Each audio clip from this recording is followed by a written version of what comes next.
La cuisinière a refusé l'homme ordinaire 10 fois. À la 11e fois, il lui a montré son...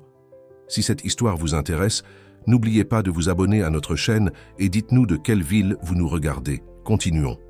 Le soleil levant peignait le ciel de Lyon de teintes orangées lorsque Sophie Moreau ouvrit les fenêtres de son restaurant Safran & Fleurs. Situé au cœur du vieux Lyon, l'établissement était bien plus qu'un simple restaurant. C'était un temple gastronomique où la cuisine lyonnaise rencontrait des techniques contemporaines entre les mains de sa propriétaire. À 42 ans, Sophie avait conquis ce que peu de chefs français réussissaient. Une reconnaissance internationale, une étoile Michelin et le respect inébranlable de la critique spécialisée. Son parcours, qui avait commencé dans la cuisine de sa grand-mère dans le Beaujolais, inspirait désormais de jeunes cuisiniers de tout le pays. Cependant, avec la renommée, grandissait aussi sa réputation de critique implacable. « Claire, assure-toi que les écrevisses soient fraîches. Celles d'hier ne correspondaient pas à mes standards », ordonna Sophie en ajustant le foulard coloré qui ornait ses cheveux bouclés, une marque aussi distinctive que son tempérament. Sa sous-chef acquiesça simplement, habituée aux exigences de la chef. Le restaurant n'avait pas encore ouvert, mais l'équipe travaillait déjà à plein régime. La cuisine de Sophie fonctionnait comme un orchestre parfaitement accordé, où chaque membre connaissait exactement son rôle. Il n'y avait pas de place pour l'improvisation ou les erreurs. La perfection était le minimum acceptable. Aujourd'hui, nous avons l'atelier pour nouveaux talents. Je veux que tout soit impeccable.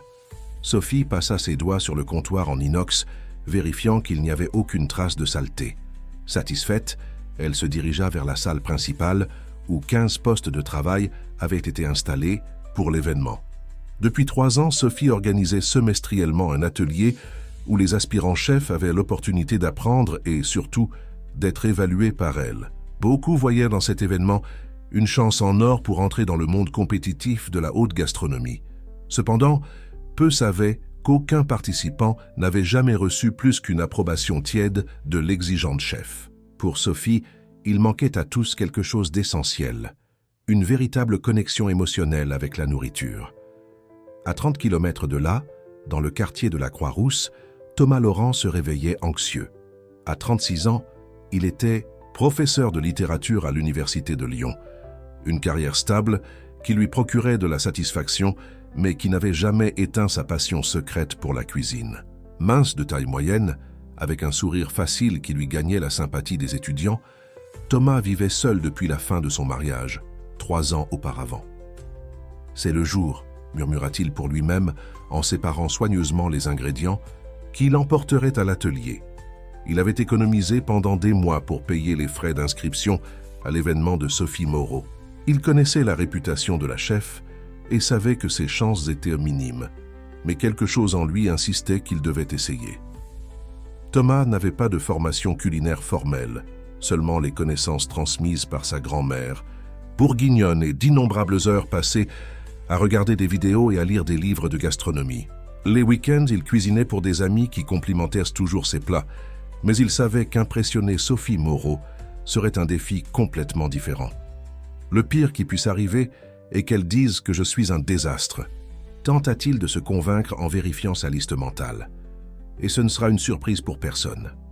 Lorsque Thomas arriva au Safran & Fleurs, il fut momentanément intimidé par l'élégance des lieux. Des murs au ton terreux décorés de photographies en noir et blanc d'églises et de maisons historiques de Lyon contrastaient avec un mobilier moderne en bois foncé. L'odeur d'épices dans l'air faisait grogner son estomac d'anticipation. Les autres participants étaient déjà là, tous visiblement nerveux. Certains étaient sous-chefs de restaurants connus, d'autres avaient étudié dans des écoles de gastronomie renommées à l'étranger. Thomas se sentit déplacé avec ses connaissances autodidactes, mais respira profondément et se dirigea vers son poste. Sophie entra dans la salle à 9 heures précises, vêtue d'un uniforme blanc impeccable avec son nom brodé en doré. Le silence fut immédiat. « Bonjour, bienvenue au Safran & Fleurs ». Sa voix était ferme, sans montrer le moindre enthousiasme. « Aujourd'hui, vous aurez l'opportunité de me montrer si vous possédez ce qui est nécessaire pour comprendre véritablement l'essence de la cuisine lyonnaise contemporaine. » Ses yeux parcoururent la salle, analysant chaque participant avec une froideur professionnelle. Lorsque son regard croisa celui de Thomas, Il sentit un frisson. C'était comme si elle pouvait voir à travers lui, identifiant immédiatement son inexpérience. Le thème d'aujourd'hui est « Mémoires affectives à table ».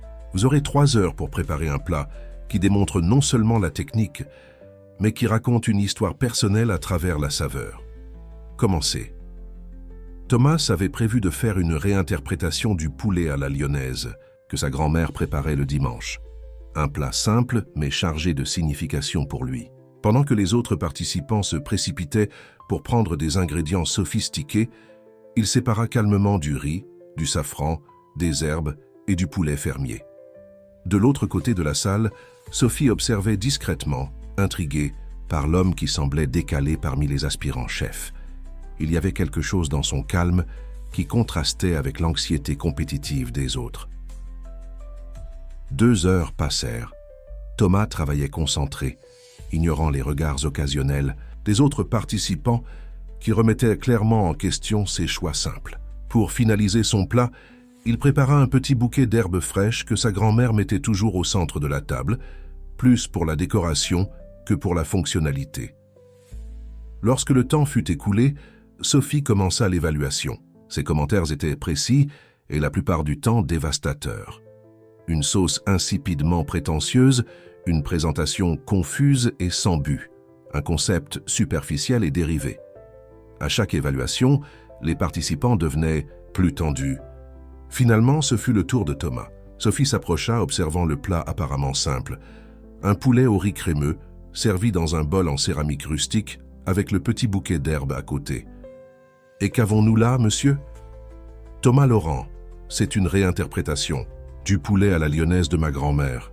Sophie leva un sourcil, ne cachant pas son scepticisme face à la simplicité du plat. Elle prit une cuillère et goûta une petite portion, maintenant une expression neutre qui rendait Thomas encore plus nerveux. « Monsieur Laurent, qu'est-ce qui vous a fait penser qu'un simple poulet à la lyonnaise serait approprié pour un atelier ?» De ce niveau, Thomas déglutit mais maintint sa posture. Ce plat était au centre des déjeuners du dimanche chez ma grand-mère. Pour moi, il représente le moment où j'ai découvert que la nourriture n'est pas seulement une subsistance, mais une forme d'expression d'amour. Sophie le regarda pendant quelques secondes avant de répondre. Il y a une compétence technique de base ici, mais il manque de sophistication. Le riz est correctement cuit, l'assaisonnement est adéquat, mais il n'y a rien qui démontre une compréhension profonde de ce qu'est la véritable cuisine. C'est de la nourriture de maison, pas de restaurant. Les mots frappèrent Thomas comme un coup. Il savait que ses chances étaient minces, mais entendre la critique aussi directe était plus douloureux qu'il ne l'avait imaginé. La gastronomie de haut niveau exige plus que des souvenirs d'enfance, monsieur Laurent. Elle exige du dévouement, de l'étude, de la technique et surtout une vision qui transcende l'évident. Votre plat, malheureusement, ne démontre rien de tout cela. Thomas acquiesça en silence, sentant le poids des mots. À la fin de l'atelier, quand tous étaient déjà partis, il resta assis sur un banc de la place en face du restaurant, contemplant les maisons anciennes du vieux Lyon et se demandant s'il devait abandonner son rêve culinaire. C'est alors qu'il prit une décision qui changerait sa vie. Il reviendrait, non pas pour un autre atelier, mais pour montrer à Sophie Moreau qu'il y avait beaucoup plus dans sa cuisine qu'elle n'avait perçu. Une détermination grandit en lui, mêlée à un sentiment qu'il ne pouvait nommer. Était-ce de l'admiration ou quelque chose de plus complexe qui commençait à fleurir avec le désir de reconnaissance? 2 semaines s'écoulèrent depuis l'atelier, mais Thomas n'arrivait pas à oublier le regard de Sophie lorsqu'elle avait goûté son plat. Ce mélange de déception et de désintérêt le poursuivait, même pendant ses cours à l'université. À plusieurs reprises, il se surprit à divaguer sur de nouvelles recettes alors qu'il aurait dû analyser Proust avec ses élèves. « Professeur, vous allez bien ?» La question d'Amélie, l'une de ses meilleures élèves, le ramena à la réalité. La salle de classe était presque vide. Le cours s'était terminé 5 minutes auparavant. « Pardon, Amélie, j'ai l'esprit un peu ailleurs. » Thomas sourit, rangeant ses livres. « Serait-ce à cause de cette chef célèbre ? Vous avez mentionné que vous participeriez à son atelier ?» Thomas sentit son visage chauffer. Il n'avait pas réalisé qu'il avait tant partagé de ses projets avec ses élèves. Disons qu'elle n'a pas été impressionnée par ma cuisine. Il essaya de paraître désinvolte, mais la Frustration était évidente dans sa voix. « Vous allez réessayer » demanda Amélie avec un intérêt sincère. La question resta en suspens, tandis que Thomas considérait ses options. Il avait passé les dernières nuits à rechercher des techniques avancées, des ingrédients rares et des tendances de la gastronomie contemporaine. Quelque chose en lui refusait d'accepter la défaite. Oui, la réponse vint avec une conviction qui le surprit lui-même. « En fait, j'y vais maintenant même. » Thomas conduisit sa Citroën C3 de 1998 à travers les rues animées de Lyon, jusqu'aux Halles de Lyon Paul Bocuse, centre commercial traditionnel proche de la place Bellecour. Il avait besoin d'ingrédients frais et authentiques pour sa nouvelle tentative.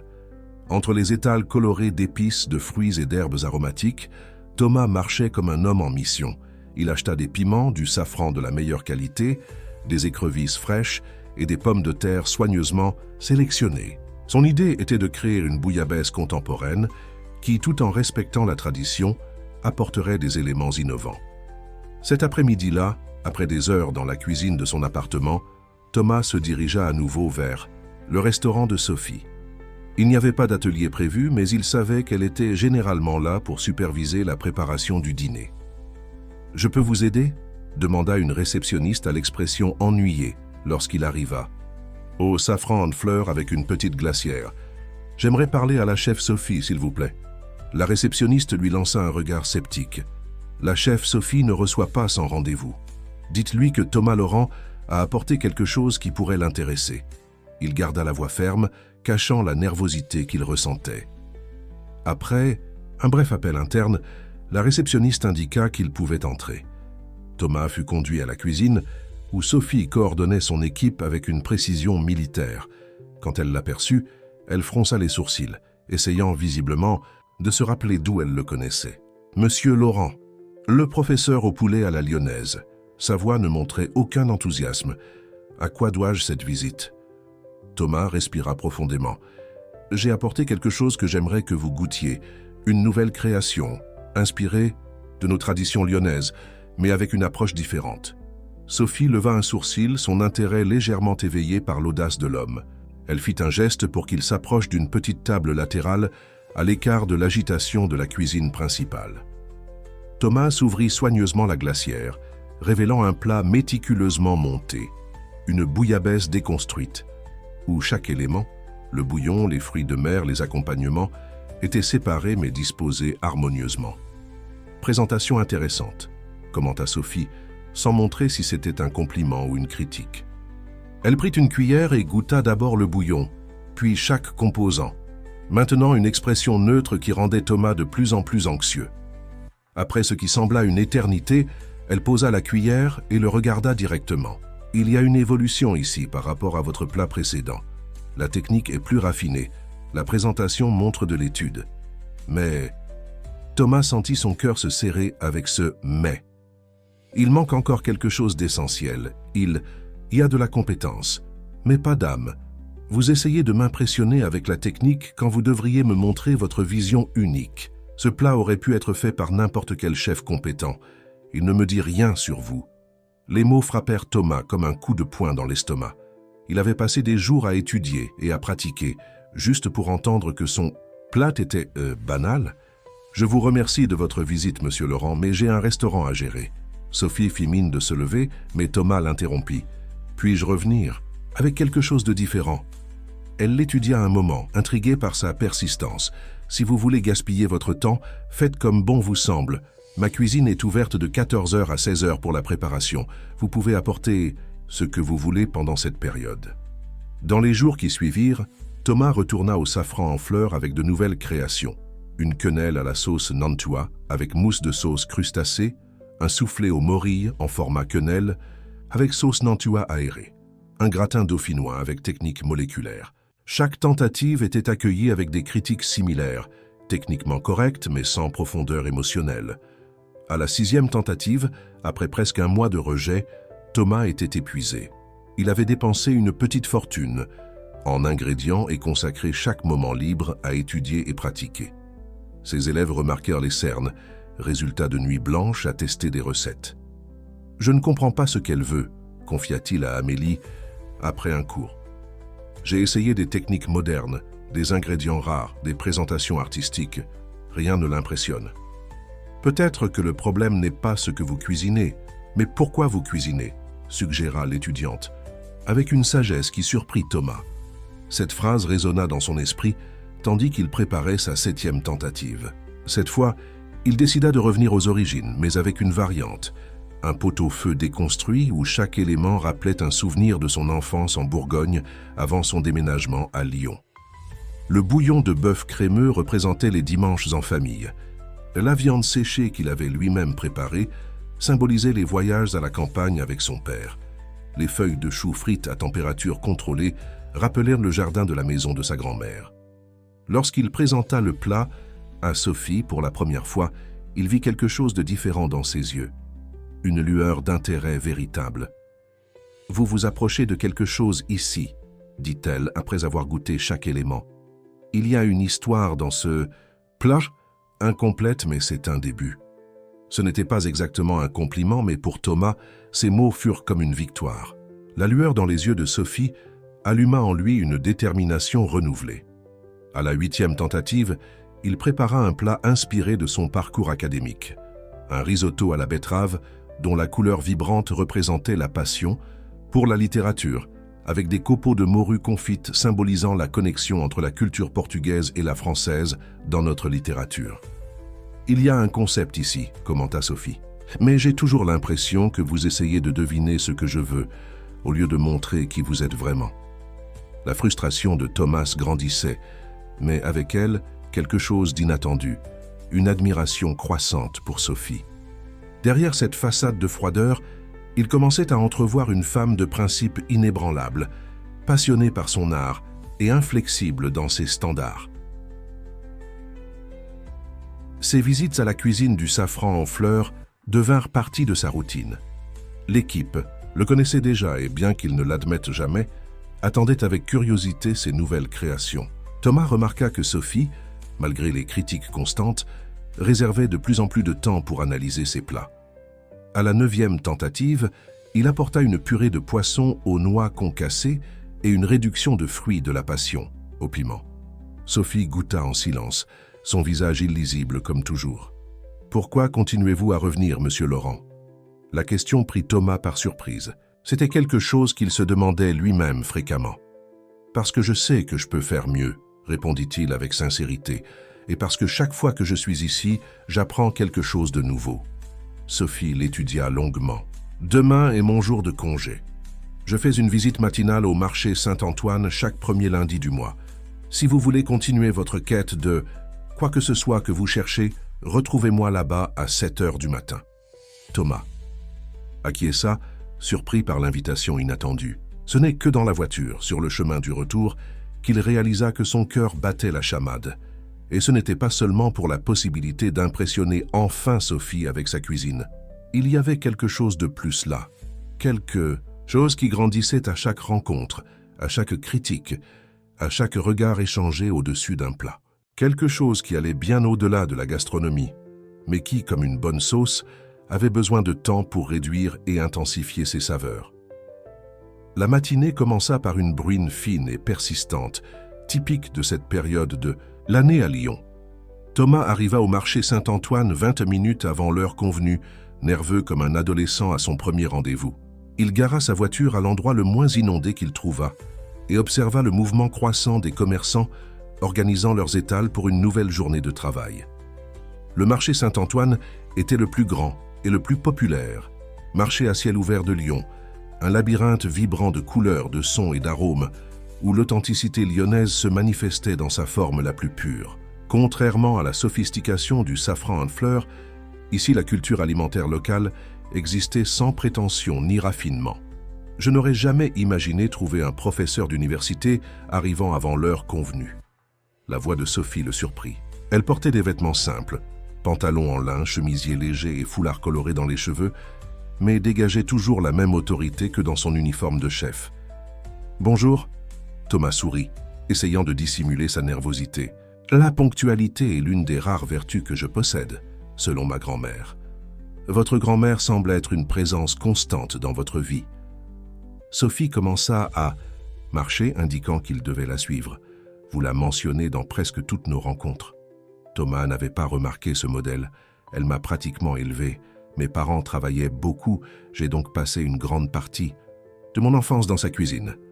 Sophie acquiesça, absorbant l'information tout en saluant des commerçants qui la connaissaient visiblement. Beaucoup la traitaient avec révérence, fiers de fournir des ingrédients au renommé safran en fleurs. « Madame Sophie, j'ai mis de côté ces grosses écrevisses que vous avez demandées, » cria un homme, à la peau tannée par le soleil, derrière. Un étal rempli de fruits de mer sur de la glace.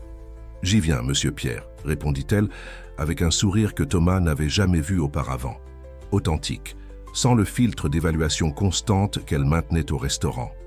Pendant près de 2 heures, Thomas accompagna Sophie dans sa routine d'achat. Il observa, fasciné, comment elle sélectionnait chaque ingrédient avec une précision chirurgicale.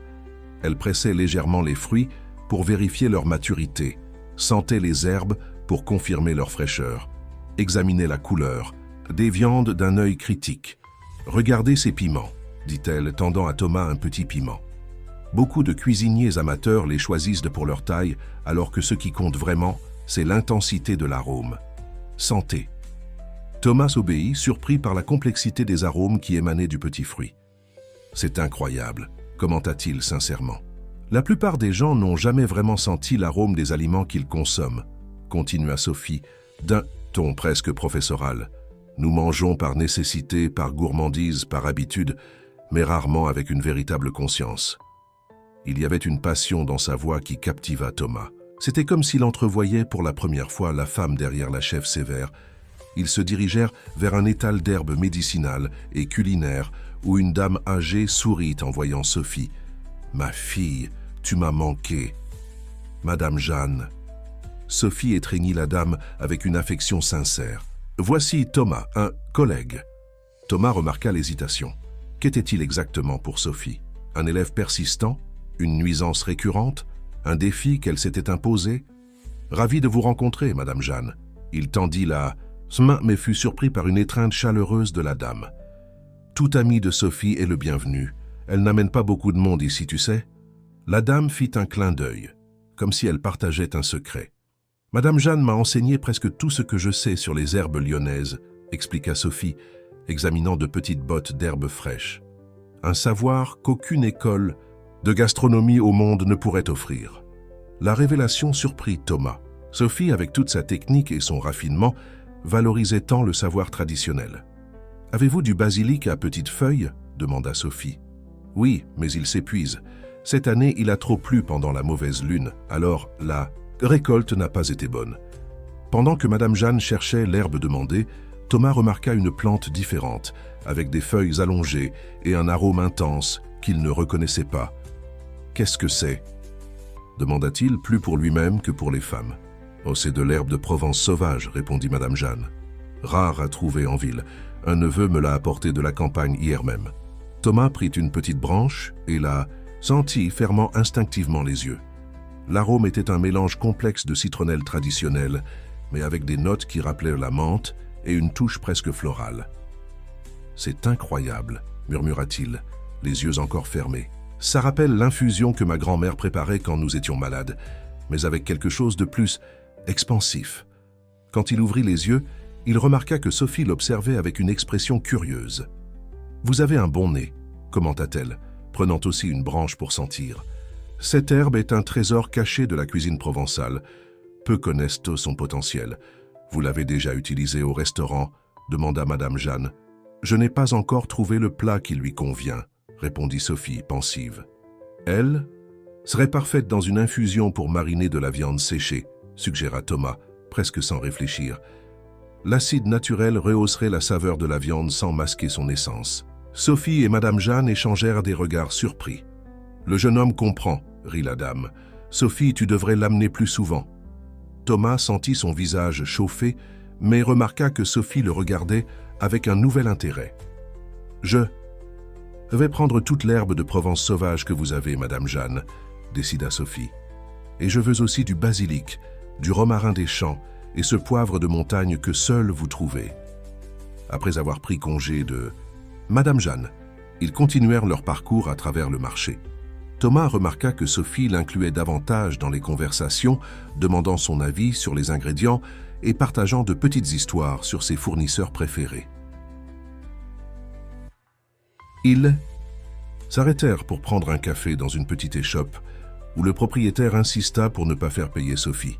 « Après ce reportage où vous avez parlé de mon café, je ne cesse de vendre. » Assis sur des tabourets improvisés, une tasse de café fumant à la main, Thomas trouva enfin le courage de poser la question qui le tourmentait. « Pourquoi m'avez-vous invité aujourd'hui ?» Sophie sirota son café avant de répondre comme si elle pesait soigneusement ses mots. « Je voulais comprendre. » « Comprendre quoi ? Pourquoi vous continuez à revenir ? La plupart abandonnent après le premier ou le deuxième rejet. » Thomas sourit, un peu gêné. « Je suis têtu. Mon ex-femme disait que c'était ma pire qualité. »« Ou la meilleure ?» répliqua Sophie avec un léger sourire. « Tout dépend de la perspective. » Le commentaire prit Thomas par surprise. C'était presque un compliment, venant de quelqu'un d'aussi économe en approbation. « De plus, » continua-t-elle, « j'ai remarqué quelque chose dans vos dernières créations. Il y a une évolution intéressante. Je voulais voir comment vous réagissiez à un environnement comme celui-ci. » Elle fit un geste englobant, indiquant le marché autour d'eux. « Et quel est votre verdict ?» demanda Thomas, essayant de garder un ton léger, bien qu'il sente son cœur s'accélérer. « Je suis encore en train d'évaluer. » Elle finit son café. « Mais je dois admettre que je suis intrigué par votre relation avec les ingrédients. Vous avez une sensibilité qui n'est pas commune. » Ces mots signifiaient plus pour Thomas que n'importe quel éloge formel qu'il avait reçu. Il sentit une vague de chaleur qui n'avait rien à voir avec le café chaud. Ils continuèrent leur promenade au marché, maintenant avec une nouvelle dynamique entre eux. Thomas se sentait plus à l'aise pour poser des questions et partager des observations, tandis que Sophie semblait sincèrement intéressée par ses opinions. En arrivant à un étal de fruits, Thomas remarqua un petit fruit vert qu'il ne reconnaissait pas. « Qu'est-ce que c'est ?»« Une groseille à maquereau, » répondit Sophie en prenant une et la lui offrant. « Goûtez. » Thomas mordit dans le fruit, surpris par l'explosion de saveurs, une acidité vibrante équilibrée par une douceur subtile, avec des notes qui rappelaient la myrtille et quelque chose de plus sauvage, indescriptible. « C'est incroyable, » commenta-t-il, sincèrement impressionné. « Je n'avais jamais goûté ça avant. » C'est originaire de nos forêts, de plus en plus rares. Cette saveur, elle fit une pause, cherchant les mots justes, c'est la France dans sa forme la plus authentique. Pas la France des cartes postales ou des restaurants touristiques, mais la France profonde que peu prennent la peine de découvrir. Il y avait une passion dans sa voix qui révélait beaucoup plus sur Sophie que toutes les interactions précédentes au restaurant. Là, entre les étals simples du marché populaire, elle semblait plus authentique, plus connectée à ses racines. « C'est pour ça que vous venez ici chaque mois, » conclut Thomas, « pour vous reconnecter. » Sophie le regarda avec surprise, comme s'il avait touché quelque chose d'intime qu'elle ne s'attendait pas à ce qu'il perçoive. « Oui, » admit-elle finalement. « Dans la cuisine du restaurant, avec toutes les pressions et les attentes, nous perdons parfois la connexion avec ce qui compte vraiment. Ici, elle fit un geste englobant. Je me souviens pourquoi j'ai commencé à cuisiner. » Thomas sentit qu'il était témoin d'un rare moment de vulnérabilité. La chef renommée, redoutée pour sa critique implacable, lui montrait une facette que peu devaient la connaître. « Merci de m'avoir permis de vous accompagner aujourd'hui, » dit-il sincèrement.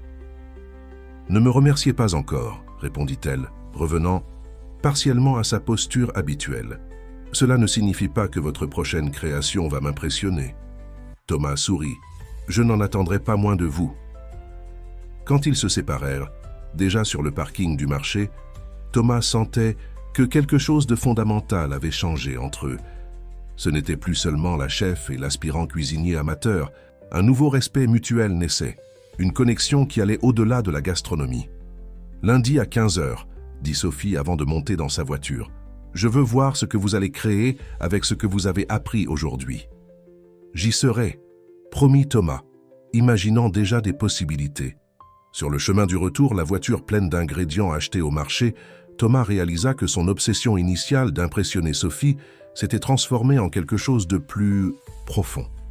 Il ne s'agissait plus de prouver sa valeur ou de gagner son approbation.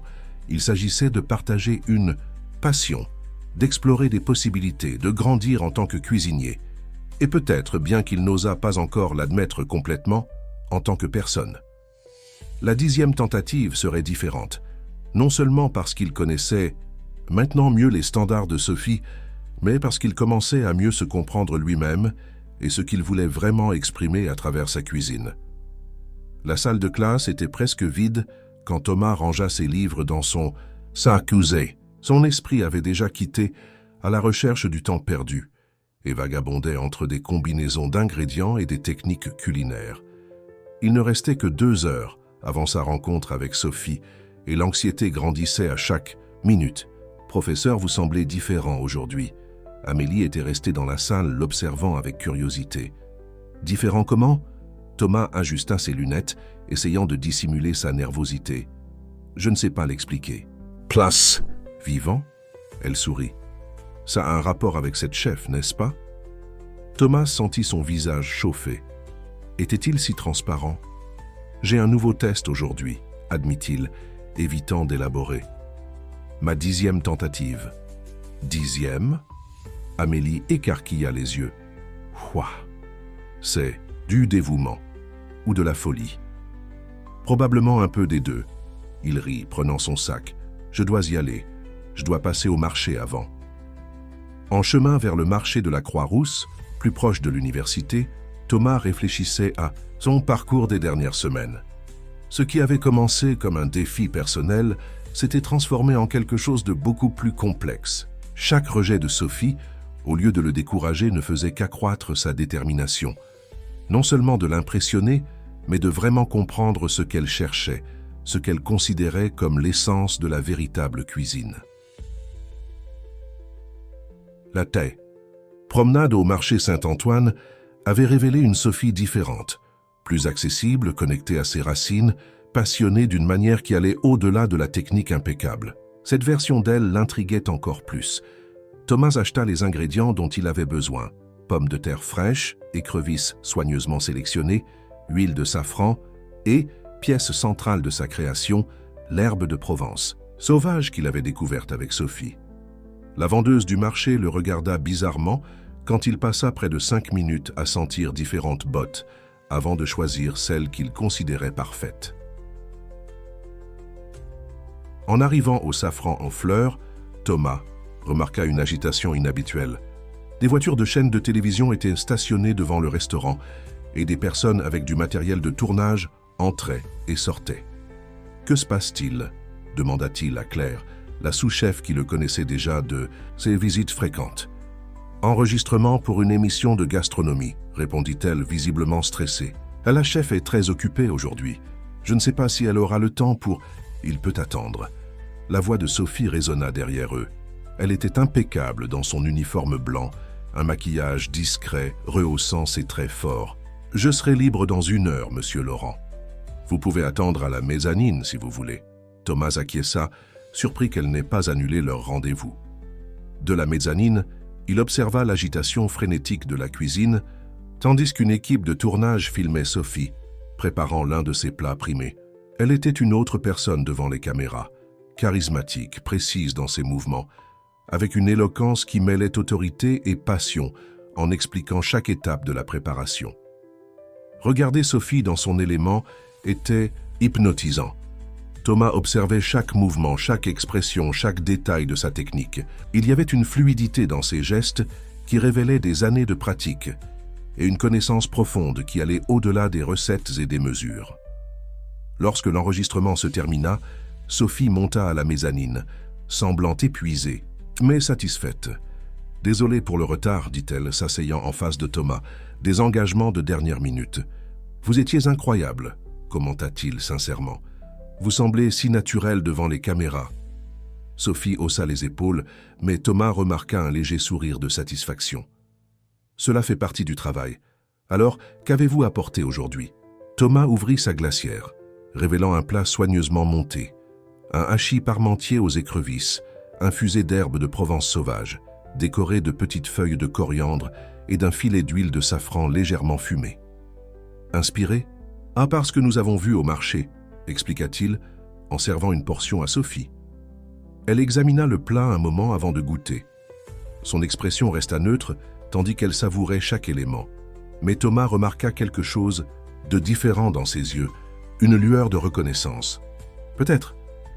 Vous avez utilisé l'herbe de Provence sauvage d'une manière intéressante, commenta-t-elle finalement. L'infusion dans l'huile de safran apporte une complexité qui équilibre la saveur marquée des pommes de terre. Thomas sentit son cœur s'accélérer. C'était le commentaire le plus positif qu'il avait jamais reçu d'elle. « Il y a une évolution claire ici », continua Sophie. « Vous commencez à développer un langage propre. Ce n'est pas encore parfait. La cuisson des pommes de terre pourrait être plus précise et les écrevisses sont légèrement trop cuites, mais je vois du potentiel. »« Merci », répondit Thomas, sincèrement ému par ce presque compliment. « Cela signifie beaucoup venant de vous. » Sophie l'étudia un moment, comme si elle prenait une décision importante. « Pourquoi faites-vous cela, Thomas? Pourquoi tant de persistance ?» La question le prit au dépourvu. C'était la première fois qu'elle l'appelait par son prénom. « Au début, c'était pour prouver quelque chose à moi-même, » admit-il après un moment de réflexion. « Montrer que je pouvais créer quelque chose que vous approuveriez. Mais maintenant, il fit une pause, cherchant les mots justes. Maintenant, c'est pour le parcours.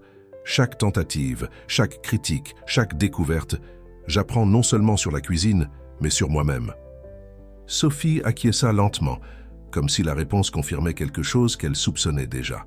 « J'ai une proposition pour vous, » dit-elle finalement. Thomas leva les sourcils, surpris. « Je prévois un dîner spécial le mois prochain.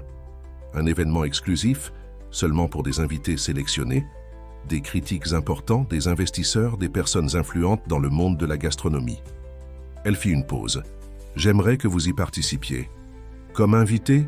demanda Thomas, confus. « Comme collaborateur. » Sophie le regarda directement.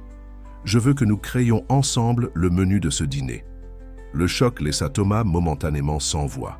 Lui, un professeur de littérature avec des connaissances culinaires amateurs, collaborant avec l'une des chefs les plus renommés du pays? Mais pourquoi? Je veux dire, pourquoi moi? Vous avez toute une équipe de professionnels talentueux. Précisément, pour cette raison, répondit Sophie. Ce sont des professionnels formés, d'excellents techniciens, mais vous apportez quelque chose de différent. Une perspective externe, une sensibilité qui ne vient pas d'écoles de gastronomie ou d'années, dans des cuisines commerciales. Thomas absorba ces mots, encore incrédule. De plus, continua-t-elle avec un léger sourire, votre persistance m'intrigue. 10 tentatives, personne n'est jamais arrivé à la 3e. Je ne sais pas quoi dire. Dites oui, suggéra Sophie. À moins que vos cours de littérature ne soient plus intéressants que de créer un menu innovant avec moi. Le ton légèrement provocateur était nouveau chez Sophie, et Thomas ne put s'empêcher de sourire. Ce serait un honneur, répondit-il finalement. Mais je veux être clair, je n'ai pas de formation professionnelle. Mes compétences sont limitées par rapport aux vôtres. Je ne cherche pas un autre chef professionnel, expliqua Sophie. Je cherche quelqu'un qui voit la cuisine avec des yeux différents, quelqu'un qui peut défier mes propres conceptions. Il y avait une vulnérabilité surprenante dans cet aveu. Sophie Moreau, la chef primée et redoutée pour sa critique implacable, disait qu'elle avait besoin d'être défiée, qu'elle cherchait une perspective différente.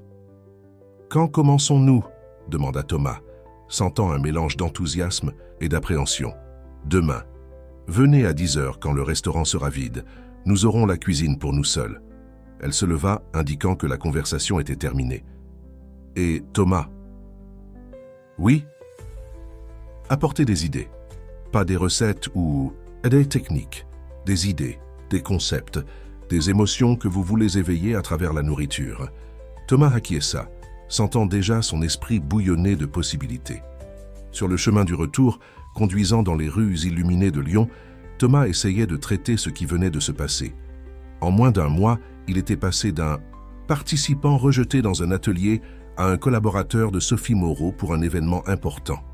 La transformation était aussi inattendue qu'excitante. En arrivant à son appartement, Thomas trouva un message texte sur son téléphone. « Apportez aussi le livre que vous lisez actuellement. SM. » La demande inhabituelle le fit sourire. Sophie était sincèrement intéressée par sa perspective, par la façon dont son esprit de professeur de littérature pourrait contribuer à la création culinaire. Thomas prit son exemplaire usé du Grand Maulne, qu'il relisait pour un cours qu'il donnerait le semestre prochain. Comment l'univers linguistique d'Alain Fournier pourrait-il se traduire en saveurs et textures? L'idée était fascinante.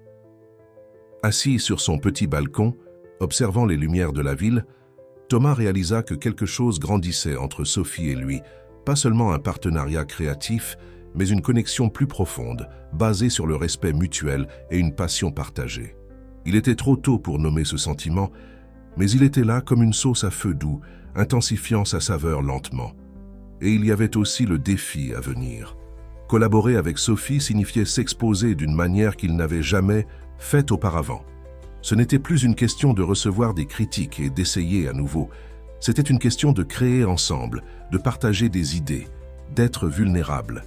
Thomas ressentit un mélange de peur et d'excitation qu'il n'avait pas éprouvé depuis des années. Demain serait le début de quelque chose de nouveau, un voyage qui pourrait transformer non seulement sa relation avec la cuisine, mais peut-être aussi avec sa propre vie. Le safran en fleurs avait une atmosphère complètement différente quand il était vide. Sans le bourdonnement des clients et le rythme frénétique du service, le restaurant révélait une sérénité presque solennelle. Thomas arriva ponctuellement à 10 heures, portant un sac à dos avec son exemplaire du Grand Maulne et un petit carnet où il avait noté des idées pendant sa nuit d'insomnie.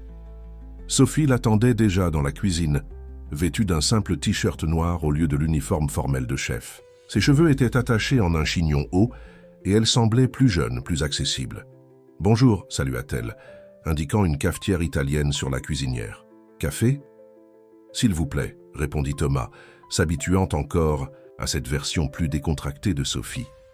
Pendant qu'elle servait 2 tasses de café fort, Thomas observait la cuisine professionnelle avec admiration. Tout était impeccablement organisé, chaque ustensile à sa place désignée, chaque surface brillante. C'était un temple dédié à la perfection culinaire. « Vous avez apporté le livre ?» demanda Sophie, lui tendant une tasse. Thomas sortit le Grand Maulne de son sac. « Je le relis pour un cours du semestre prochain. » Sophie prit le volume, le feuilletant avec curiosité. Alain Fournier, langage complexe, une quête de l'idéal, une narration qui défie les conventions. Elle le regarda avec un léger sourire. Pas très différent de la gastronomie d'avant-garde. L'observation surprit Thomas. « Vous connaissez l'œuvre ? »« Je suis chef, pas analphabète, » répliqua-t-elle, avec une pointe d'âpreté qui s'adoucit rapidement. « J'ai toujours aimé la littérature. En fait, j'ai failli suivre cette voie avant que la cuisine ne me capture. » C'était un aperçu inattendu du passé de Sophie, une pièce du puzzle qui composait cette femme énigmatique. « Alors, » continua-t-elle, rendant le livre, « quelles idées avez-vous apportées ?» Thomas ouvrit son carnet, soudainement peu sûr. Ses notes, qui semblaient brillantes à 3 heures du matin, paraissaient maintenant prétentieuses et abstraites. « Eh bien, j'ai pensé à comment nous pourrions traduire des concepts littéraires dans le langage culinaire, » commença-t-il hésitant. « Dans le Grand Maulne, il y a cette dualité constante. Le rêve et la réalité, l'idéal et le quotidien, l'enfance et l'âge adulte. » Sophie l'observait attentivement, sans interrompre. « J'ai pensé que nous pourrions créer des plats qui explorent des contrastes similaires, pas seulement dans la saveur, doux et salé, acide et amer, mais dans les textures, les températures, même dans les souvenirs qu'ils évoquent. »« Continuez, » encouragea Sophie quand il fit une pause. Le domaine mystérieux de Franz dans le roman n'est pas seulement un lieu géographique, mais un état d'esprit. Et je me suis demandé, quel serait le domaine perdu de la cuisine ? Lyonnaise, qu'est-ce qui représente cette essence brute primitive, mais en même temps profondément sophistiquée dans sa simplicité ? Sophie prit une gorgée de café, considérant les paroles de Thomas. « Intéressant, » commenta-t-elle. « Finalement, vous proposez une approche conceptuelle, presque philosophique. Est-ce trop prétentieux ? » demanda Thomas, incertain. « C'est ambitieux, » corrigea-t-elle, « et potentiellement puissant, si nous parvenons à traduire ces concepts en expériences gastronomiques concrètes. » Sophie marcha jusqu'à un grand tableau blanc qui occupait un mur latéral de la cuisine et prit un marqueur. « Structurons cela, » dit-elle, écrivant « dualité » en haut du tableau. « Quel contraste spécifique envisagez-vous » Pendant l'heure, Suivante, ils travaillèrent ensemble à cartographier des concepts et des interprétations culinaires possibles. Thomas fut surpris par la rapidité avec laquelle Sophie absorbait ses idées abstraites et les transformait en possibilités concrètes. Pour chaque suggestion conceptuelle qu'il offrait, elle proposait 3 ou 4 applications pratiques, le défiant souvent à penser au-delà de l'évident. Et si nous créions un plat qui change complètement selon l'ordre dans lequel il est consommé, suggéra Thomas, enthousiasmé par le flux créatif, comme les différentes interprétations qu'un texte peut avoir selon la façon dont le lecteur l'aborde. Compliqué, logistiquement mais intriguant, répondit Sophie, prenant des notes. Peut-être quelque chose avec des éléments que le client doit combiner à table, créant sa propre expérience. La dynamique entre eux coulait naturellement avec une énergie que Thomas n'avait jamais expérimentée auparavant. C'était comme si leurs esprits fonctionnaient sur des fréquences complémentaires, lui proposant des concepts abstraits, elle les traduisant dans le monde tangible des saveurs et des techniques. Assez de théorie, décida finalement Sophie. Passons à la pratique. Elle ouvrit un grand réfrigérateur révélant des étagères organisées avec une précision militaire. Choisissez 3 ingrédients qui représentent le domaine perdu pour vous. Pas nécessairement des ingrédients typiques de la campagne française, mais qui évoquent l'essence du concept dont nous avons discuté. Thomas examina les options, sentant le poids du choix. Finalement, il sélectionna des pommes de terre, de la cassonade et des truffes. Combinaison intéressante, commenta Sophie. Pourquoi? Les pommes de terre sont résistantes, adaptables, elles soutiennent la vie, même dans des conditions difficiles, comme le paysan français, expliqua Thomas. La cassonade représente la douceur inattendue qui peut être trouvée dans l'austérité, le moment de plaisir au milieu de la dureté. Et la truffe, eh bien, elle est complexe, exige des connaissances pour être appréciée, cache des dangers pour les non-initiés, mais récompense ceux qui savent la manipuler. Un sourire authentique illumina le visage de Sophie. « Vous avez un esprit fascinant, Thomas Laurent. » Le compliment inattendu le fit rougir. « Merci. » Maintenant, le défi. Créons quelque chose ensemble avec ces ingrédients. Pas un plat que je vous enseigne à faire, ni quelque chose que nous approuvons simplement par consensus. Une véritable collaboration.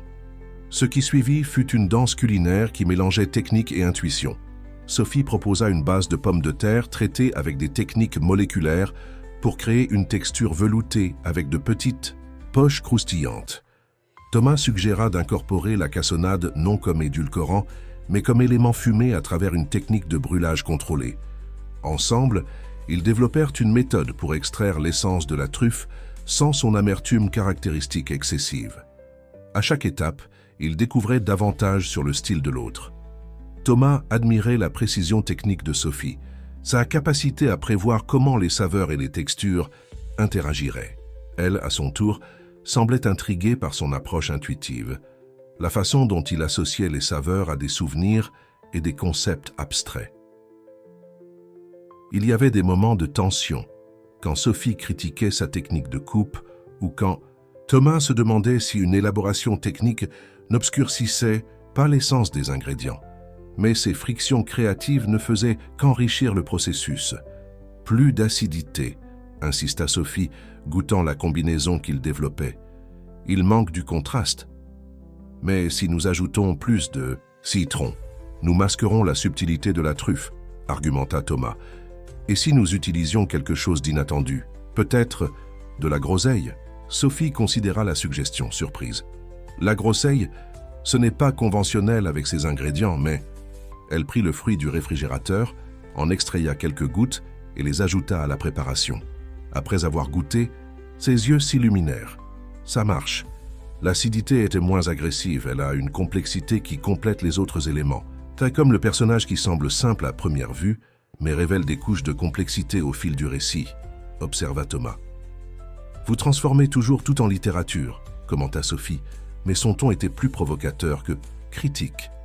Et vous transformez toujours tout en nourriture, répliqua-t-il, lui arrachant un rire authentique.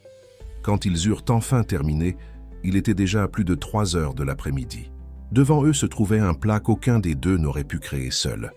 Un terroir du domaine perdu, une base de purée de pommes de terre avec des techniques moléculaires qui créaient de multiples textures, ponctuées de cubes de cassonade, Fumée cristallisée, essence de truffe infusée dans de l'huile de noisette, micro-végétaux champêtres et une réduction de groseille fermentée. Assis côte à côte au comptoir de la cuisine, ils goûtèrent ensemble la création. « C'est extraordinaire », admit Sophie après un moment de silence contemplatif. « Ce n'est pas parfait. Nous devons encore ajuster l'équilibre entre l'acidité de la groseille et la douceur de la cassonade. Mais il y a quelque chose ici qui transcende la simple gastronomie. » Thomas acquiesça, traitant encore les couches de saveurs qui se développèrent dans sa bouche. C'est comme si chaque bouchée racontait une histoire différente, selon les éléments que vous combinez. « Exactement comme votre grand Méaulness », observa Sophie. Différentes lectures, différents chemins, mais tous connectés à une essence centrale. Ils se regardèrent, partageant un moment de compréhension mutuelle qui allait au-delà des mots. Thomas sentit quelque chose changer entre eux.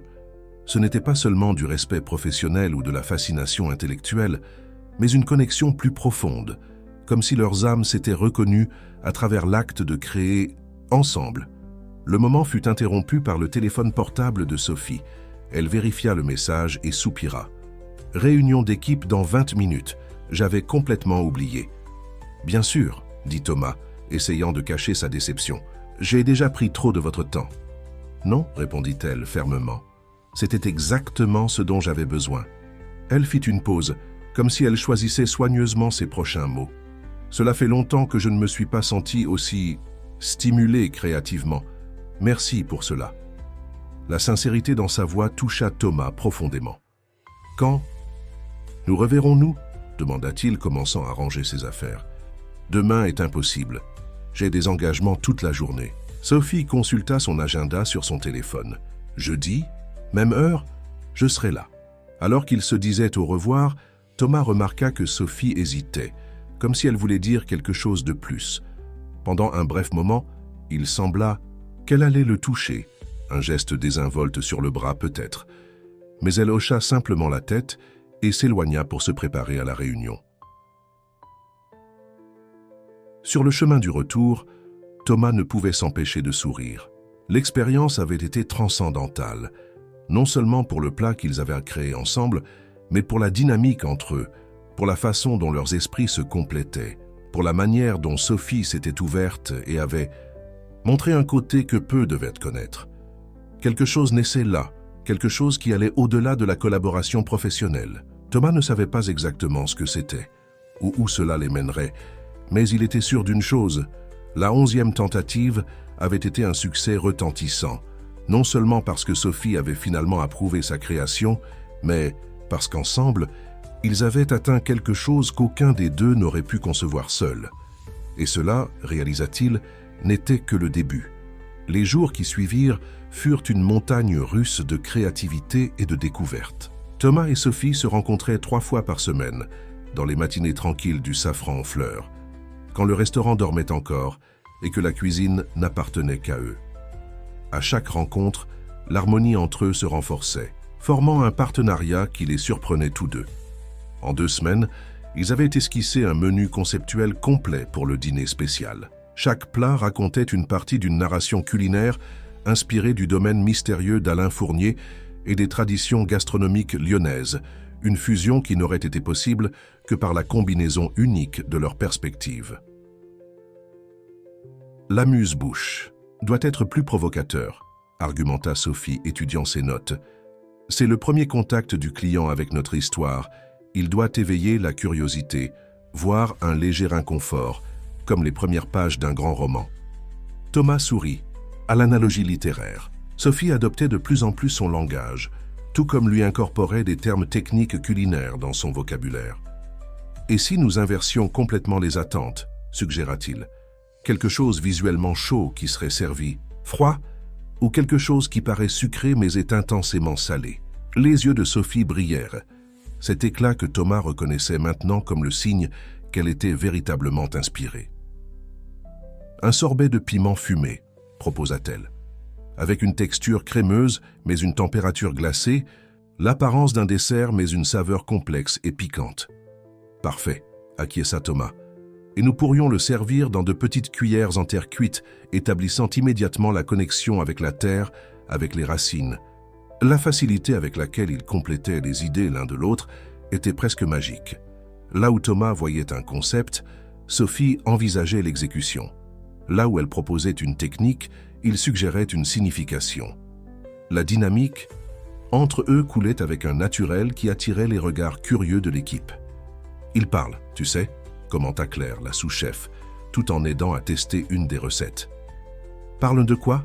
demanda Sophie, distraite, ajustant la température. « D'une sauce, de toi et du professeur, Claire. » Lança un regard significatif vers Thomas, qui était de l'autre côté de la cuisine étudiant des herbes aromatiques. Ils ne t'ont jamais vu aussi ouverte aux idées extérieures. Sophie interrompit ce qu'elle faisait, son expression soudainement sérieuse. C'est une collaboration professionnelle, Claire, rien de plus. Mais était-ce vraiment juste cela?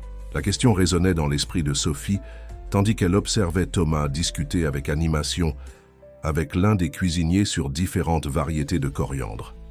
En quelques semaines, il était devenu une présence constante dans sa cuisine, car elle devait l'admettre dans ses pensées.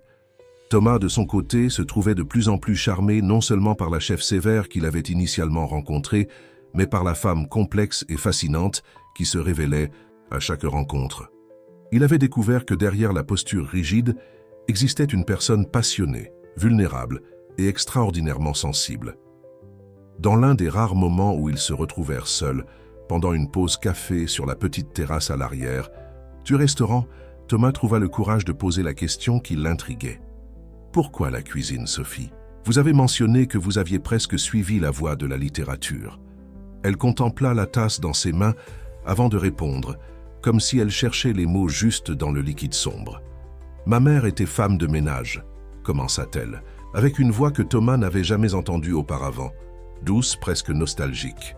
Elle travaillait dans la maison d'une famille riche dans le quartier de Fourvière. Quand elle le pouvait, elle m'emmenait avec elle. Je restais dans la cuisine, observant la cuisinière, Madame Lucie, une dame du Beaujolais, avec des mains magiques. Thomas écoutait, fasciné par cet aperçu du passé de Sophie. Pendant que ma mère nettoyait la maison, j'apprenais sur les assaisonnements, les techniques, les histoires qui accompagnaient chaque recette. La fille de la patronne étudiait la littérature à l'université et laissait des livres partout dans la maison. Je les prenais en cachette. Je dévorais chaque page. « Vous vouliez les deux mondes », observa Thomas. « Oui, mais dans la cuisine, je n'étais pas seulement une petite fille pauvre de la banlieue, rêvant d'un avenir différent. Dans la cuisine, je créais, je transformais, j'avais du pouvoir. » Ses yeux brillaient en se souvenant. Quand il goûtait à quelque chose que j'avais fait, peu importait d'où je venais ou comment je parlais, seul comptait ce que je pouvais faire, ce que je pouvais créer. Cette révélation toucha Thomas profondément.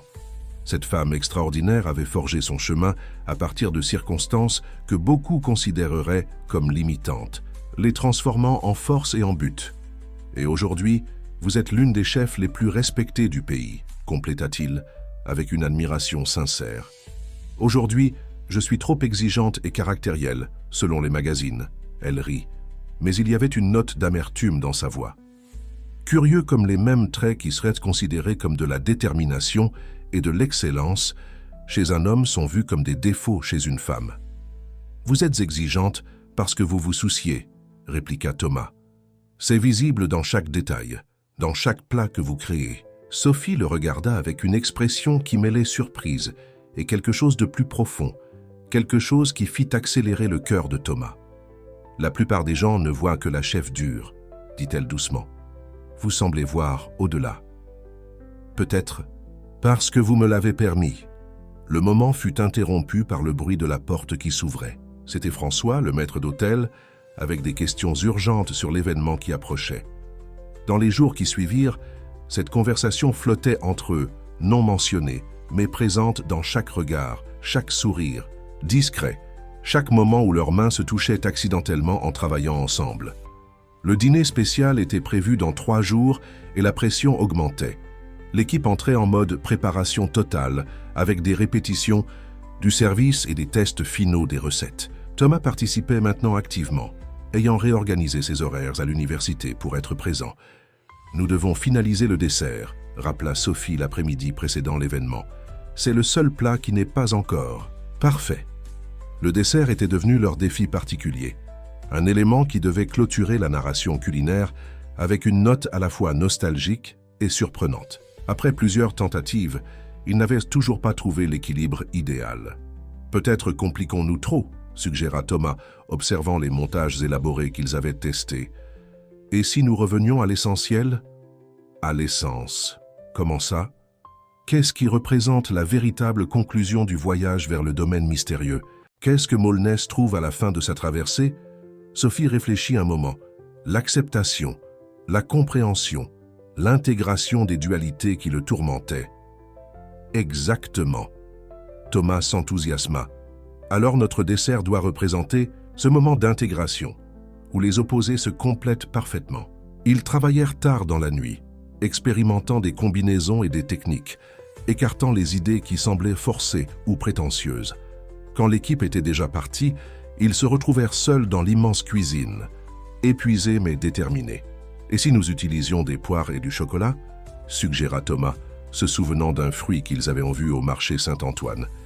C'est littéralement l'union de deux mondes différents en un seul. Sophie s'arrêta net, frappée par la simplicité et la perfection de l'idée. « Thomas, vous êtes brillant !» s'exclama-t-elle, prenant son visage entre ses mains dans un élan d'enthousiasme. Le geste spontané les surprit tous les deux. Pendant un moment, ils restèrent immobiles, les visages proches, les yeux fixés l'un sur l'autre, la tension qui grandissait entre eux finalement impossible à ignorer. Ce fut Sophie qui rompit le moment, s'éloignant avec une toux embarrassée. « Testons. »« Les poires et le chocolat, dit-elle, sa voix trahissant un léger tremblement. Nous pourrions faire une crème veloutée comme base, avec une meringue à la noisette par-dessus, représentant les nuages que Molnès décrit à la fin du livre. » Ils travaillèrent en silence pendant les minutes suivantes, tous deux conscients de ce qui avait failli se produire, de ce qui pourrait encore arriver. La tension dans l'air était presque palpable, se mêlant aux arômes des épices et des réductions. Quand ils obtinrent enfin la combinaison parfaite, une crème de poire aux épices campagnardes, meringue à la noisette et un voile de chocolat, caramélisé, ils goûtèrent ensemble, assis côte à côte au comptoir de la cuisine. « C'est ça », murmura Sophie, fermant les yeux en savourant. C'est exactement ça. Thomas observait son visage, la façon dont elle s'abandonnait complètement à l'expérience sensorielle et sentit un pincement au cœur. Ces derniers jours, il était tombé amoureux non seulement de la chef, mais de la femme, complexe, résiliente, passionnée, qu'était Sophie Moreau. « Le menu est complet, » dit-il, essayant de garder une voix stable. « Nous avons réussi. »« Nous, ça avons réussi. » acquiesça-t-elle, ouvrant les yeux et rencontrant les siens. « Merci, Thomas, pour votre persistance, pour vos idées, pour voir au-delà de ce que la plupart voient. » La sincérité dans sa voix créa un moment de vulnérabilité partagée. Thomas réalisa qu'il se trouvait à un point de décision. Il pouvait se replier vers la sécurité de la relation professionnelle qu'ils avaient construite ou risquer quelque chose de plus. « Sophie, Le son strident de l'alarme incendie coupa l'air, les faisant sursauter. Quelques secondes plus tard, les sprinklers du plafond s'activèrent, les trempant complètement. « Qu'est-ce que diable ?» cria Sophie, courant vérifier la cuisine. Ils découvrirent rapidement la source du problème. Une petite casserole avec une réduction de sucre qu'ils avaient oubliée sur le feu pendant qu'ils finalisaient le dessert. Le liquide avait caramélisé jusqu'à brûler, produisant suffisamment de fumée pour déclencher les capteurs. Trempés et maintenant aussi couverts de suie, en tentant de sauver la casserole, ils se regardèrent et, après un moment de choc, éclatèrent de rire. La vision de Sophie Moreau, la chef perfectionniste, avec les cheveux dégoulinants et le maquillage coulant, riant sans retenue, était quelque chose que Thomas savait qu'il n'oublierait jamais. Quand ils réussirent enfin à éteindre l'alarme, et les sprinklers, ils restèrent au milieu de la cuisine inondée, l'adrénaline cédant la place à une étrange intimité. « Regardez-nous » rit Sophie, indiquant leurs vêtements trempés.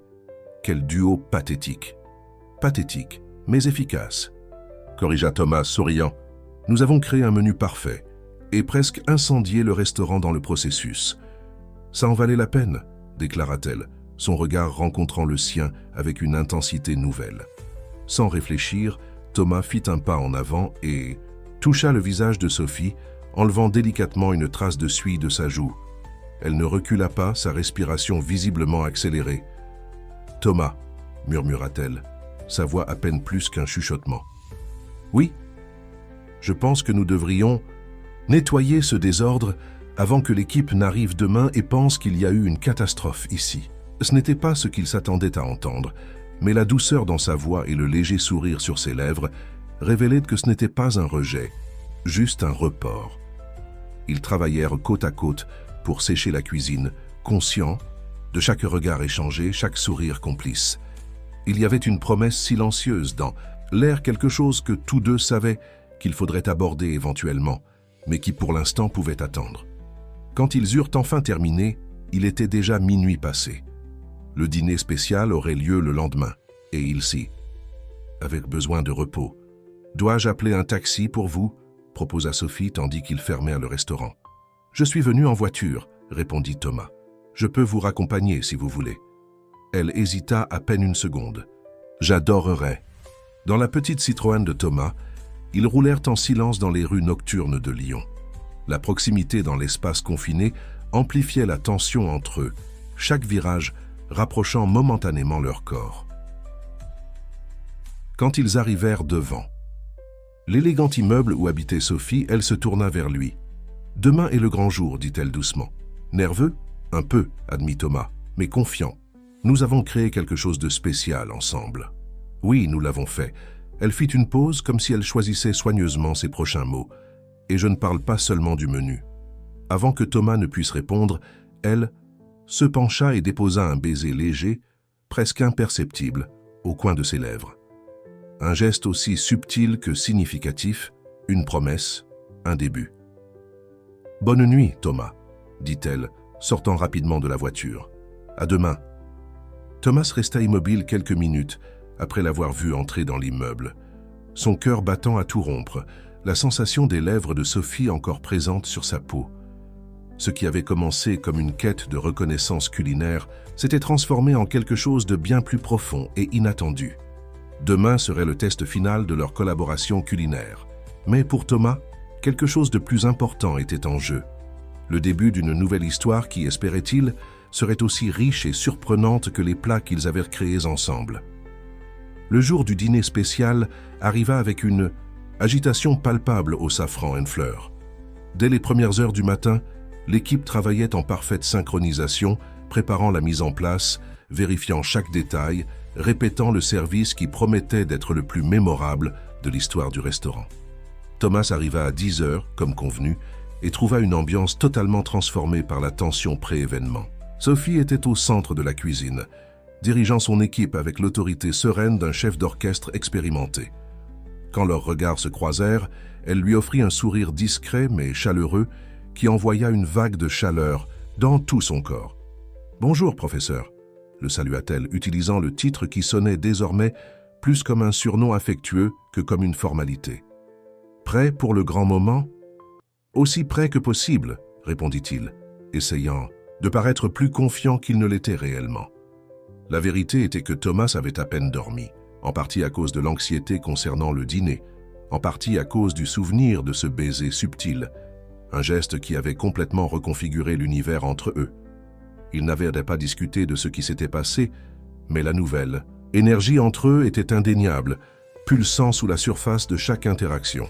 « J'ai quelque chose pour vous, » dit Sophie, le conduisant dans un coin plus calme de la cuisine. Elle lui tendit un sac élégant.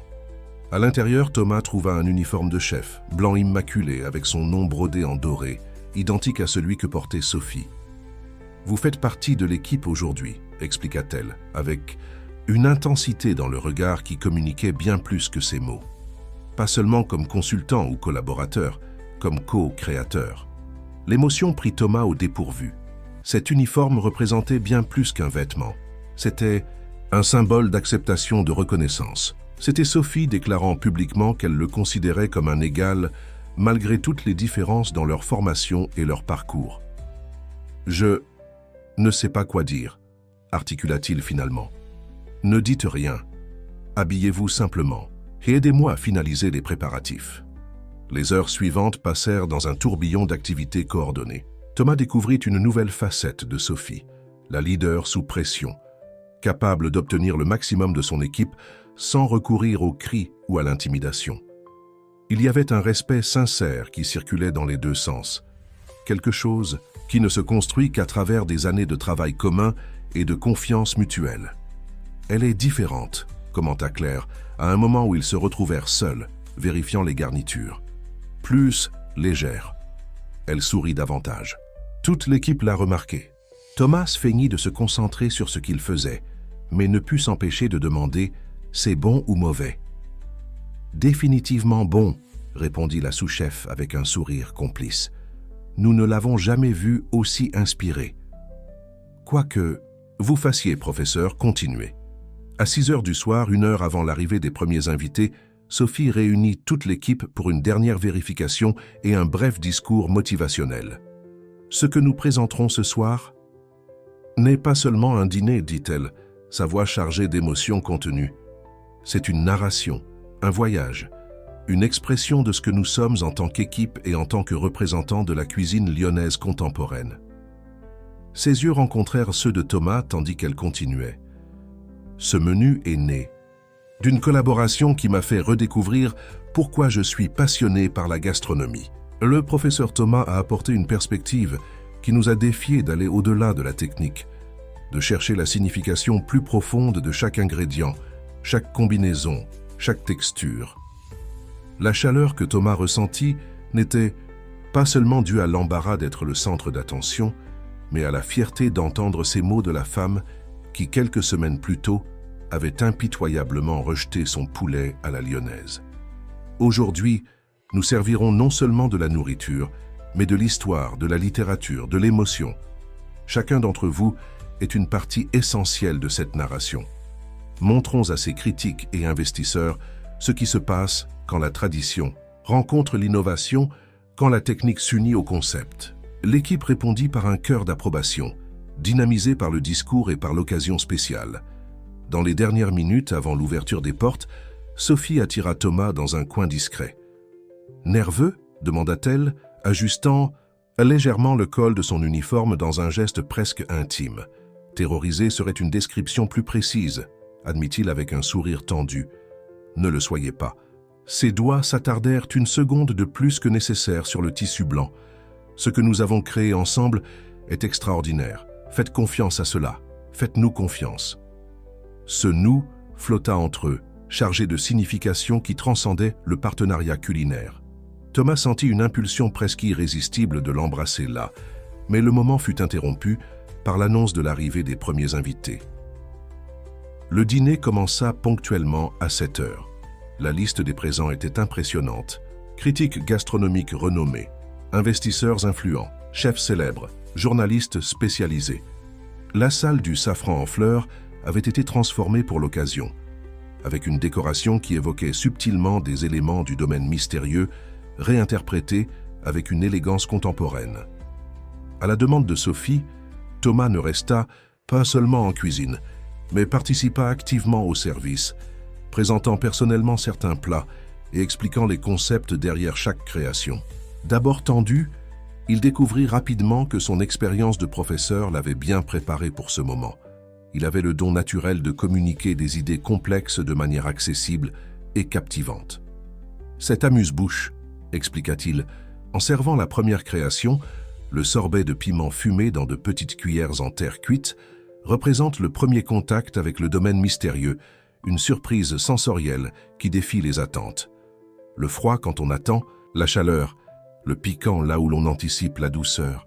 Les invités réagissaient avec des expressions de surprise authentiques et de plaisir, beaucoup prenant des notes détaillées après chaque présentation.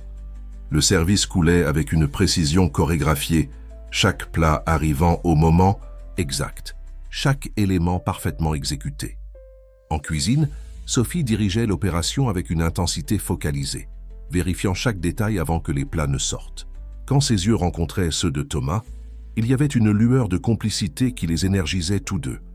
Le point culminant vint avec le plat principal, la réinterprétation du terroir du domaine perdu qu'ils avaient créé ensemble, lors de leur première journée de collaboration.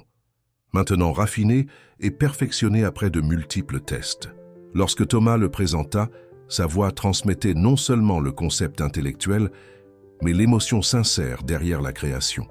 Ce plat représente la dualité centrale de l'œuvre d'Alain Fournier, la constante négociation entre des opposés apparemment irréconciliables. La pomme de terre, élément de survie, se transforme en multiples textures qui représentent les différentes facettes de l'expérience campagnarde. La truffe, complexe et exigeante, cache des trésors pour ceux qui sont prêts à explorer au-delà de la surface. La réaction fut immédiate et sans équivoque. Des expressions d'étonnement, des conversations animées, des photographies prises sous tous les angles. Un critique particulièrement influent, connu pour sa parcimonie en éloges, tint à se lever et à féliciter personnellement tant Thomas que Sophie. « Extraordinaire », déclara-t-il. « Une véritable révolution dans l'interprétation de la cuisine régionale française. Il y a quelque chose de profondément authentique et simultanément innovant ici. » Quand vint le moment du dessert, la crème de poire avec meringue à la noisette et voile de chocolat, Sophie insista pour le présenter personnellement aux côtés de Thomas. Cette création finale, expliqua-t-elle, sa voix normalement assurée maintenant chargée d'émotions contenues, représente le moment d'intégration, le point où le voyage atteint sa plénitude. La poire et le chocolat, union parfaite de deux éléments distincts, symbolisent la réconciliation des dualités que nous affrontons tous. Les yeux rencontrèrent ceux de Thomas tandis qu'elle concluait « C'est aussi une célébration de ce qui peut naître quand différentes perspectives s'unissent dans une création sincère. » Le message sous-jacent n'échappa pas à beaucoup des présents qui observaient avec intérêt la dynamique entre la chef renommée et le professeur de littérature qui, d'une façon ou d'une autre, était devenu partie intégrante de son équipe. À mesure que la soirée avançait et que l'événement se dirigeait clairement vers un succès retentissant, Thomas observait Sophie dans son élément, recevant des compliments, discutant de techniques avec d'autres chefs, répondant aux questions des journalistes. Il y avait un nouvel éclat en elle, une sorte de légèreté qui contrastait avec l'intensité focalisée qu'il avait connue initialement. Il était déjà minuit passé quand les derniers invités prirent de congé. L'équipe, épuisée mais exultante, célébrait discrètement tout en commençant le nettoyage. Sophie réunit tout le monde pour un bref discours de remerciement. « Vous avez été impeccable », déclara-t-elle avec une fierté évidente. « Ce que nous avons accompli aujourd'hui va bien au-delà d'un service bien exécuté. Nous avons créé une expérience qui sera mémorisée, qui établit de nouveaux paramètres pour ce que la cuisine lyonnaise contemporaine peut être. » Après avoir remercié individuellement chaque membre de l'équipe, elle conclut « Maintenant, rentrez chez vous, reposez-vous. Demain, nous aurons un jour de congé bien mérité. » Quand tous commencèrent à se disperser, Sophie s'approcha de Thomas. « Vous aussi, vous devriez aller vous reposer. Ce fut une journée intense. Je ne suis pas encore prêt à ce que cette journée se termine, » admit-il, se surprenant lui-même par sa franchise. Quelque chose changea dans son expression, un adoucissement, une vulnérabilité que peu avaient le privilège de voir.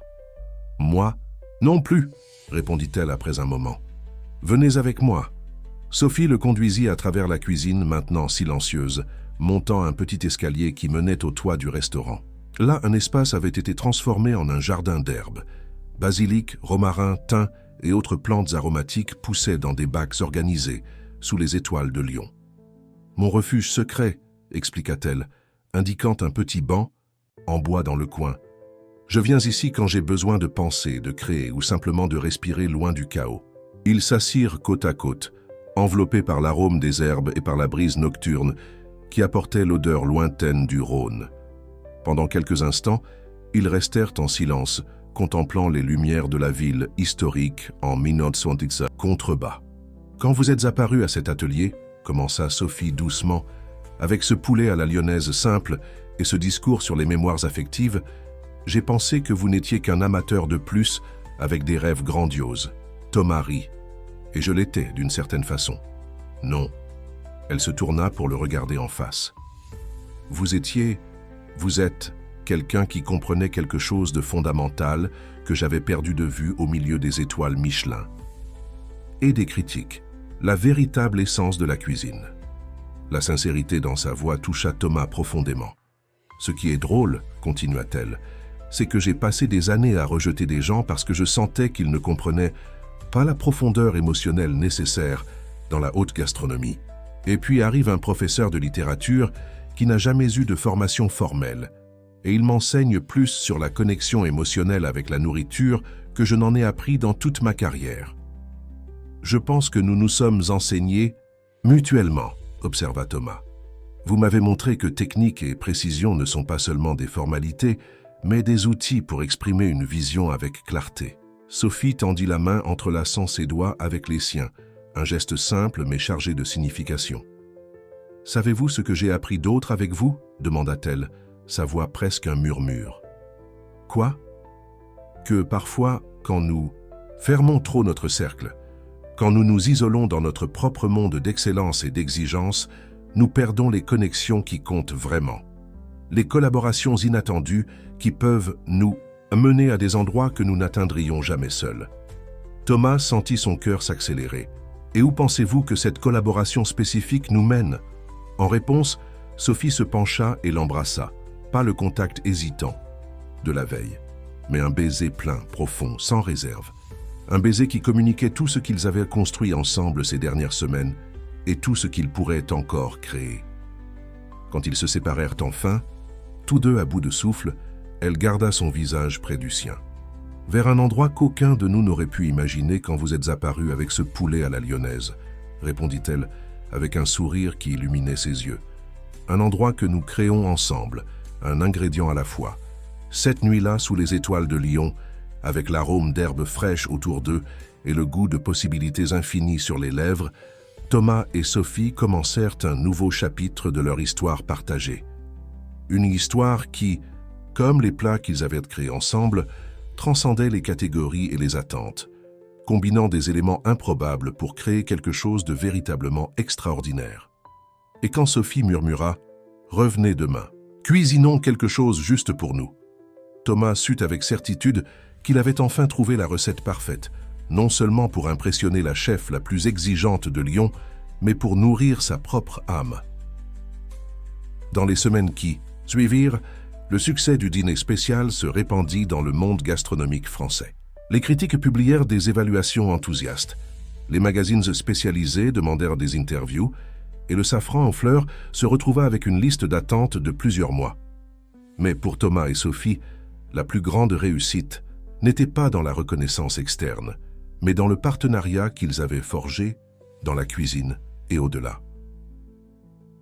Le professeur de littérature, qui avait persisté à travers 10 rejets, et la chef perfectionniste qui avait finalement ouvert son monde à de nouvelles possibilités, avaient découvert que, comme dans la meilleure gastronomie, parfois les saveurs les plus inattendues créent les combinaisons les plus mémorables, et que l'ingrédient secret, celui qui transforme un bon plat